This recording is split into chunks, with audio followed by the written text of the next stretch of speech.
Now from CBS News Miami, this is a taste of the town special, the best of 2023. Here's Lisa Petrillo. Welcome and Merry Christmas. The holidays are a time of family and food. So over the next half hour, we're going to share with you some of 2023's best taste of the towns. We're here in the kitchen at FIU's Chaplin School of Hospitality and Tourism Management, where the next generation of chefs, foodies, and restaurateurs are honing their skills.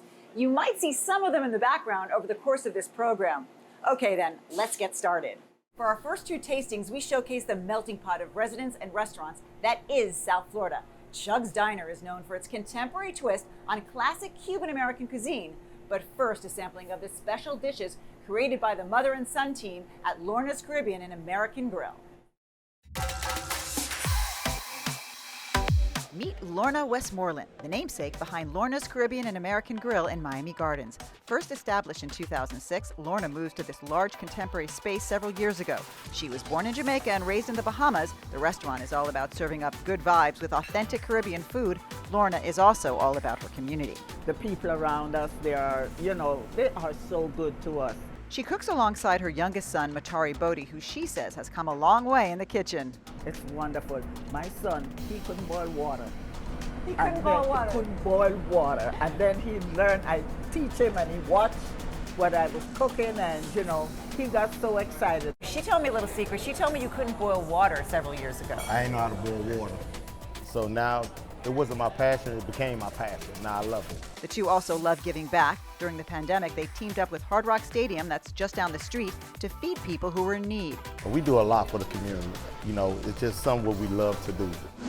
Mother and son prepare our tasting dishes like this Bahamian classic fried conch. It's definitely got like a sweetness in it. Mm-hmm. Crunchy because of fry, but like not a heavy oily. I feel like I am somewhere in the Caribbean right now. Yes. This mac and cheese is simply heavenly. A lot of people come here, we don't have mac and cheese, they don't order. I have to tell you, that is a thing of beauty. That's a comfort food beyond. That is your mom's homemade mac and cheese, and it tastes it. And as for Lorna, who's 74 years young, says she couldn't be happier with her lot in life. And it makes you happy? Oh yes, I don't want to stay off. You don't want to be retired? No, my son said, Mom, you need to retire. Oh no, I'm not ready yet. Ever since Chug's Diner first opened its doors as a pop-up cafecito and pastelito shop in 2019, it quickly became a Coconut Grove institution. Fabian, where's the mojo? In 2021, owner and chef Michael Beltran took over the adjacent space, expanding both its size and menu offerings. And then I also was like, yeah, we can make a couple dishes. That turned into 24, and now we have 62 dishes on our menu. 62 dishes. Yeah. We have a big, beautiful, kind of like an ode to a classic diner bar on the inside. We have happy hour, all those fun things. And really, we just kind of like the food evolved. And I think the concept evolved too. This concept is close to his heart. I think what Chug's really is, it's like an ode to the kids like myself that grew up here. So it's like a melting pot of Cuban with an American diner and a Jewish deli. Especially during Hispanic Heritage Month, Beltran wants his food to honor his Cuban heritage while elevating it. He proudly embraces patriotism in every way. We're not going to forget who we are and where we came from, but we're also going to show that we're free to be creative and to have a mind of our own. Mouth-watering food like this new entree, plantain-crusted snapper with arugula and green bean salad, aioli, and mojo onions. There is such a wonderful texture and crunch of the fish. I don't even know that it's fish. I mean, I do know that it's fish, but it's just got this great texture and bite to it. Awesome. I love that. I love this. And don't forget the malanga latkes, a perfect Cuban Jewish side dish. What's not to love? It's like a comfort food. And finally, arroz con leche blintzes with rhubarb jam. It is literally the ultimate merging of a Jewish diner and Cuban cuisine. Yeah. It's phenomenal. Broward County has made a name for itself as a dining mecca, and we're seeing more and more family-owned restaurants first established elsewhere that have found a niche in Broward. If pizza is your thing, we have found what you're craving at Pepe's Pizza. But first, it's time for tapas and more at Santiago's Bodega. It's quirky, cool, fun, and delicious at Santiago's Bodega in Fort Lauderdale, the newest location for the brand that began 20 years ago in Key West when owner Jason Dugan from Kansas City decided to pack up and move to the southernmost city in the U.S. I scraped up all of my money. The artist, Robert Henry Thompson, rode down with us. We just went down, didn't have anything to lose, and just made it happen. The name was inspired by a famous Key West loving author, Santiago was the character in 2 books that happened to be on my end table. One was The Old Man and the Sea, and I was like, instantly, it's like, Santiago, that works. And then the other one was the book The Alchemist by Paulo Coelho, and the boy is seeking to turn lead into gold, which was the way I kind of felt like I was doing in Key West. His late friend Robert Henry Thompson created every single painting in both restaurants before he passed away a few years ago. Jason says this space off of 4th Street in Fort Lauderdale felt like the perfect newest home. I liked the energy. I really looked all over Florida, and I was looking for something particular, something and I felt it here. As for the food, it's tapas style, sharing plates for all. We start our tasting with a flaming saganaki with melted halloumi cheese with olive oil, oregano, and pita bread. Then it's yellowfin tuna ceviche with spicy citrus juice, avocado, mango, red onion, and cilantro. Every single part, all the textures and flavors and juices come together with very fresh tuna. I love this plate. Next, shrimp and chorizo skewers sauteed with white wine, lemon, garlic, butter sauce. That's why I love tapas, is because it's all about sharing. It's about camaraderie with the people you're with. So much fun. We end on the petite rack of lamb with crusted pecans, Dijon mustard, and thyme. Still crunchy on the outside with that crust that I've never tasted before, moist on the inside. It starts like a campfire here at the all-new Frank Pepe Pizzeria Napolitano in Plantation inside this coal-fired oven. On the walls, a family tree of pizza makers that go back 98 years to Frank himself, who started it all in New Haven, Connecticut. This newest location is the 15th restaurant for this family-owned spot that has a cult-like following. He passed that down to his grandchildren, who currently control the company today, and the most important part of their legacy is the pizza. For decades, the original Frank Pepe's Pizzeria has been called the #1 pizza destination in the country, and that's something they never take for granted. We are only as good as our last pizza. The secret, he says, starts with the water for the dough. It's been altered here to be exactly like the original New Haven restaurant. We took a test of the New Haven water, and we tested it to the Florida water, where we changed the pH balance of the water. Then it's all the other ingredients like the tomatoes and the pecorino cheese, both imported from Italy, as well as a complete replica of the original New Haven coal-fired oven. Ready to make the pizza pie? I joined pizza maker Ben to make Pepe's signature white clam pizza. It has 2 scoops of fresh white clams, oregano, garlic, pecorino cheese, and a little oil around the thin crust. Then to the oven, this oversized paddle called a peel goes. What comes out is magic. It's perfection in a pizza. Salty, the pecorino, the amazing dough, fresh clams, pizza heaven right here. Don't miss the clam pizza, trust me. And finally, meatball ricotta pizza with their homemade tomato sauce, melty cheese, and the perfect char. It has gusto. The meatball is still very tender, and then that ricotta cheese just gives it a hug. Giving it a hug. That brings us to our next stop, which is a love story of sorts. It's a story of a husband and wife team's newest culinary endeavor, a European-style gourmet market unlike anything else in its Miami Beach neighborhood known as Normandy Isles. We have our wine collection. Meet Sandy Sanchez and Ben Rabla, a power couple making waves in the South Florida restaurant scene. Sandy and Ben are a husband and wife team who are the creative forces behind 2 thriving restaurants that have previously been featured in our Taste of the Town, namely La Fresa Francesa and Silver Lake Bistro. The chicken has been marinated in olive oil, rosemary, and garlic. French-born chef Ben works his magic in the kitchen, while his Cuban-American wife Sandy ensures a flawless dining experience. Their love story began 11 years ago in California, and it's a partnership built on trust and respect. I trust him and he trusts me with everything. We never second guess each other. And I'm gonna cry, but it's true, I know. And always telling your wife, yes ma'am. That's the key. That's the secret. He always goes for all of my ideas. Recently, this dynamic duo embarked on a new culinary venture called Normandy Gormandy, a gourmet market inspired by European traditions. You'll also find charcuterie, over 21 varieties of cheese, fine oils, meats, poultry, pet items, chocolates, gifts, and much more. It's those special items you can't find in a big box store. It is a gourmet market, but I insist I wasn't telling people that gourmet doesn't necessarily mean expensive. It's just like well-chosen products. The name came to them one night at home just down the street from their new venture. Ben is like literally like drinking a glass of wine, reading his book, and he's like, Normandy Gormandy? And I'm like, that's so ridiculous. And then I was like, ridiculous. I love ridiculous. Ridiculous is my thing. So that was it. South Florida hasn't always been the foodie destination it is today, but there are some restaurants that have withstood the test of time, and for good reason. When we come back, we're going to check out 2 of them. It was synonymous with the Art Deco district, and partially because it was really the only game in town. It's about preserving history. We get a lot of locals all the time, and we also have a lot of tourists who come in and out, and they know, so they like those. And they come back. This CBS News Miami special, Taste of the Town, the best of 2023. We'll be back right after this. You are watching a CBS News Miami special, Taste of the Town, the best of 2023. Once again, here's Lisa Petrillo. Welcome back. There are reasons why a restaurant stays in business for decades. 2 longtime local faves we visited in 2023 are proof of that. One just marked a milestone, serving up a traditional south of the border menu. The other, our next stop, is known worldwide for more than just its food. It's the ultimate blast from the past here at the newly reopened iconic News Cafe, located on the ground floor of the Tony Hotel on Ocean Drive on Miami Beach. The restaurant was the brainchild of famed restaurateur Mark Soika, who opened it in 1988 as one of the only restaurants in Ocean Drive's Art Deco district. It's about preserving history. Scott Srebnick is the CEO of Goldman Properties, who owns the Tony Hotel, and bought the News Cafe brand from him when it closed during COVID in 2021.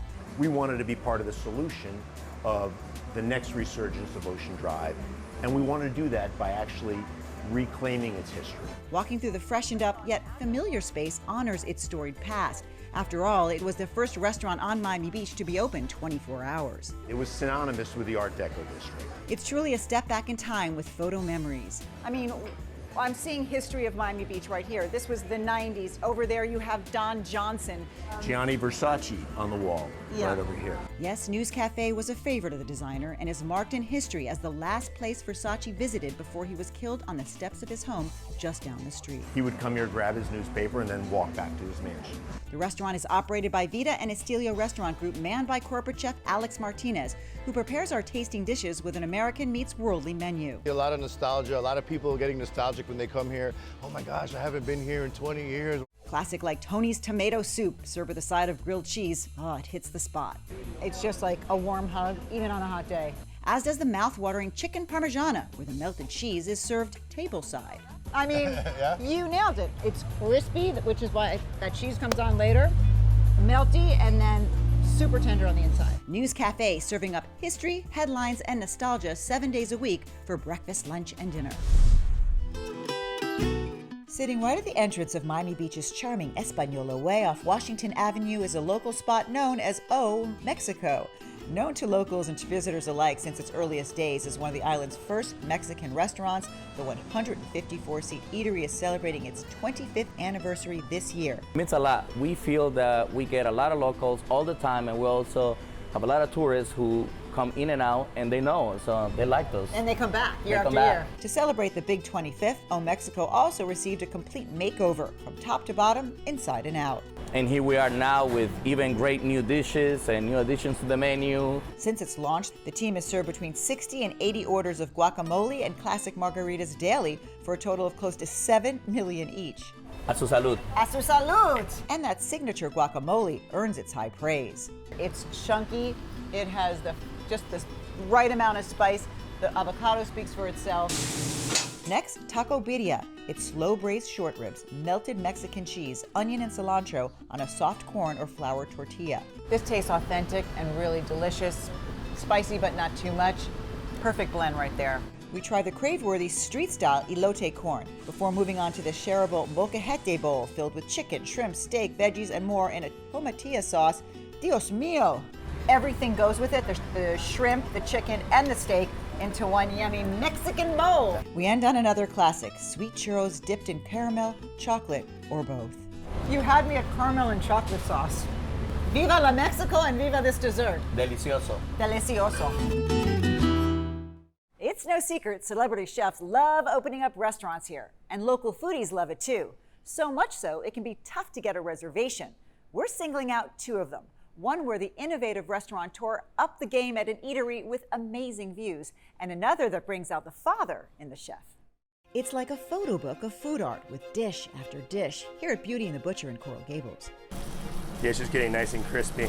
The artist behind them, rock and roll super chef Jeremy Ford, a Top Chef winner, a James Beard semifinalist, and last year his renowned South Beach restaurant, Stubborn Seed, received a Michelin star. For Beauty and the Butcher, it began at home. So my daughter is the beauty, I'm the butcher. You know, I feel like I wouldn't be where I'm at without her in my life, so I wanted to give back something with her name on it. And this is kind of our little joint project together, right? Near the top shelf bar is a nod to what's on the menu. Here we're doing a lot of charcuterie in-house, fennel salumi, gabagool, andouille, duck prosciutto. So all that stuff, me and Chef Juan, the CDC here, take a lot of passion and pride into. Ford himself lives just down the road and says he's happy to share his cuisine with those closer to home. For me, it's all about community, right? We're very bold cooks, right? So we wanted to bring that into the neighborhood so you don't have to drive as far to go get those amazing flavors. Back in the kitchen, he and his team get to work on a menu that celebrates local farmers and purveyors. His culinary approach is one of a kind. We have a smoked beef rib that's like cooked for 2 days. And here it is, served with chimichurri and pickled slaw.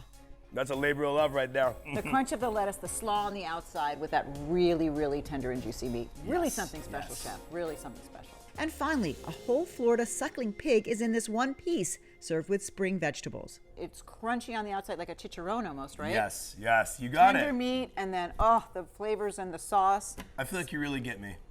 I get you.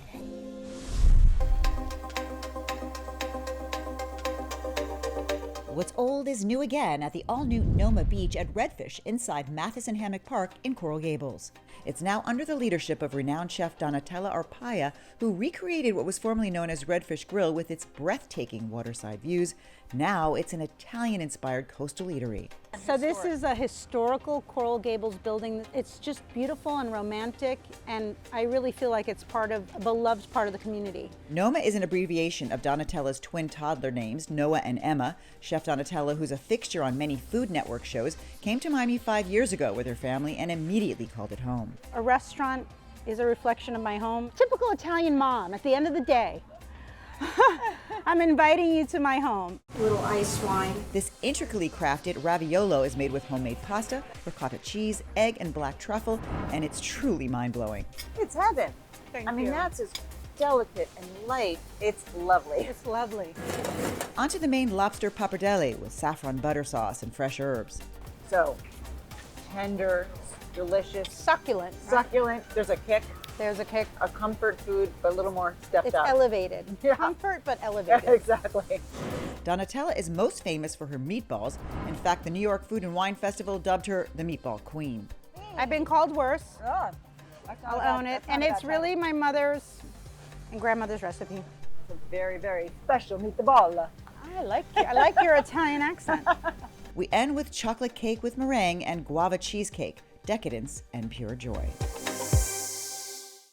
When we come back, a study in extremes, a taste of the town served up two ways, whether it's about giving back to the community with affordable food you'll want to eat again and again, or an indulgence you'll save for a special occasion. South Florida has it all. That's next, when this CBS News Miami special, Taste of the Town, the best of 2023, continues. This is a CBS News Miami special, Taste of the Town, the best of 2023. Once again, here's Lisa Petrillo. Welcome back. Our final two stops are going to make your mouth water for completely different reasons. We're going inside an Art Deco landmark, meticulously restored to a one-of-a-kind fine dining and nightlife destination. But first, a taste of barbecue heaven at a neighborhood staple that's been feeding loyal fans for more than 3 decades. We do it here at Bowlegs Barbecue. Tobias Doherty knows barbecue like the back of his hand. He and his brother Kevin, who's nicknamed Bowlegs, have been barbecuing around town for 3 decades with Bowlegs Barbecue. In recent years, Bowlegs himself had some health issues. In 2020, executive chef Marco Mall, who has deep roots as an artist in the hip-hop music, film, and culinary scenes, reintroduced Bowlegs Barbecue under his brand Hip Hop Eatery. Now they're partners here outside Skatebird Miami in El Portal. He was down on his luck, and I basically knew his brand. I know him, solid guy, hard worker, amazing chef, amazing cook, and I just saw an opportunity to come in and help somebody that I think deserved to be at the next level. Chopping up the ribs. The kitchen is a 20-foot-long container where Tobias serves up flavorful meat smoked for half a day in a rotating smoker. People order to go or stay and eat. So it's real important to me to be able to bring the culture, the influence, the seasoning to some communities that maybe don't have an opportunity and make it cost effective. The menu includes an array of barbecue staples, including tender brisket cooked for 12 hours on low heat. It's crazy, right? I mean, I eat barbecue all over the world, and I have to say our brisket is the best brisket I've ever had in my life. I have to say, fall off the bone, melt in your mouth, super juicy. The barbecue chicken that's been slowly rotating in Bowlegs' custom-designed rotisserie is a staple. It's rich and barbecue. Man, you could be in Texas right now or anywhere else. With Anywhere. Let's not forget the sides, including my favorite, the magical mac and cheese. American and cheddar, mac and cheese, perfect consistency with the good amount of butter, of course. Yep, it's really good. It's a throwback in time of luxury dining and pure glamour at Queen Miami Beach. The landmark building known as the Paris Theater on Washington Avenue was built in 1945, where now at the entrance, original frames hold posters of the first movie shown here. Owner Matthew Massa has our tour. This was one of the first movie theaters in town. In the 90s, celebrities discovered it. A lot of celebrities like Madonna, Red Hot Chili Peppers, Ricky Martin. I remember. All those people came here to shoot in this property. The long wave-like entrance leads guests to the Salon Lounge, where original crown moldings have been restored. The bar is a throwback to 1940s and 50s Europe. And what awaits in the main dining room is jaw-dropping. This is the money shot. Spectacular. The iris, or the centerpiece of the stage, is the main focus. Sound, light, and design come together in pure decadence with a nod to a time gone by. We're bringing back history to 2023 by really protecting and respecting what used to be here and bringing it back to life. The fine dining kitchen is in plain view where Chef Julian's extravagant modern Japanese cuisine menu unfolds. We begin with the avocado tart with truffle, lime, and jalapeno. An upscale add-on is caviar. Oh, first of all, the crunch of the cracker, the smoothness of the avocado, and then the salt of the caviar. It's a perfect blend. Amazing combination. Plate after plate is an immersive experience of tastes and textures. There's this classic Japanese version of the Italian cacio e pepe pasta, this one made with creamy mushrooms, then an elegant miso glazed sea bass, and finally the perfectly cooked Kobe beef fillet with truffle sauce presented on a Japanese grill. It melts like butter in your mouth. It melts like butter in your mouth. You do not need teeth. Yeah. Because it's just so tender and delicious. We end with the decadent frozen fruit platter where inside each fruit shell is creamy ice cream or gelato.